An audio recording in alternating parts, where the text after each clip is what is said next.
আমি একজন ভিকটিম, এখানে আমি ছাড়া আরো দুজন ভিকটিম আছে। আমরা তিনজন ভিকটিম চাই যে সে যে তার স্টেটমেন্টে উল্লেখ করেছে সে সেখানে সেক্সুয়ালি অ্যাবিউজ করার কথা বলেছে দ্বিতীয় স্টেটমেন্টে, কিন্তু সে রেপের কথা উল্লেখ করেনি। সে রেপের কথা উল্লেখ করবে। আচ্ছা, রেপের কথা উল্লেখ করবে, এটা সে এখন সামনে আসবে, আপনাদের প্রটোকলেই আসবে। আপনাদের কাছে হ্যান্ডমাইক করতে হবে। সে পাবলিকলি বলবে।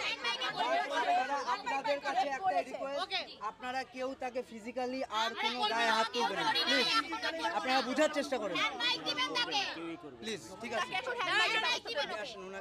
তাকে এখন হ্যান্ড মাইকের ব্যবস্থা করে দিবেন। স্টেটমেন্ট দিবেন ওটা বলেন।